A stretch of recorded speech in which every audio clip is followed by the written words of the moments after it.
Hello and welcome. I'm Craig Harrington, and the topic of today's discussion is the peril of deflation.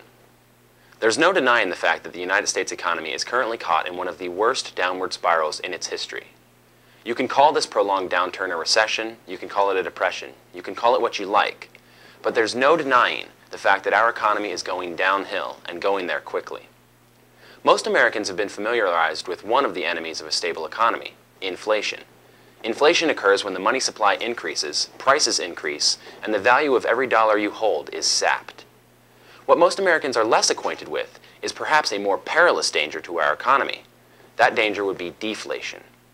Deflation occurs when prices drop across the board, constricting the money supply, cutting revenue, forcing employers to cut jobs, increasing unemployment, and creating a negative feedback loop, which is a vicious cycle tearing apart the economy. Deflation is what caused the Great Depression in the 1930s, and the United States may be experiencing a similar situation today. According to Consumer Price Index figures released by the government on Friday, the American economy is not currently in a deflationary situation. However, those same statistics do reveal that the American economy has witnessed the smallest monetary annual growth in 53 years. The Federal Reserve would prefer an annual inflation percentage of around 2%. That is a 2% growth in the monetary supply from year to year. Our year-to-year growth from 2007 to 2008 was 0.1%. This may be hiding the fact that the American economy is in a deflationary situation. According to the Federal Reserve, the best way to combat deflation is to inflate the money supply drastically. Over the past several months, the government, mainly the Treasury and the Federal Reserve, have released hundreds of billions of dollars, perhaps well over $1 trillion, directly into the American economy to combat deflation, and we still have an inflation percentage of just 0.1%. Without these artificial pumps to our monetary supply, we could very well be experiencing rampant deflation.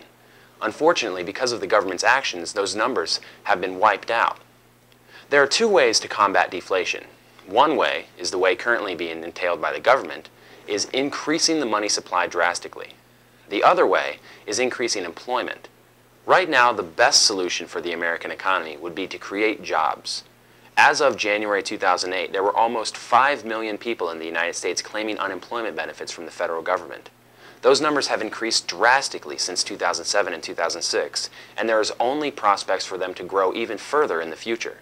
We need to stop filling the unemployment lines and start filling the factory floor again. We need to get people to work. That will get them to spend. The economic stimulus package, the tax rebates, these one-time deals aren't a solution. We need long-term prosperity. On behalf of concerned citizens, I'm Craig Harrington with EconomyInCrisis.org News. Wake up, America! Open up your eyes! Wake up, America! Wake up! Produced by EconomyInCrisis.org.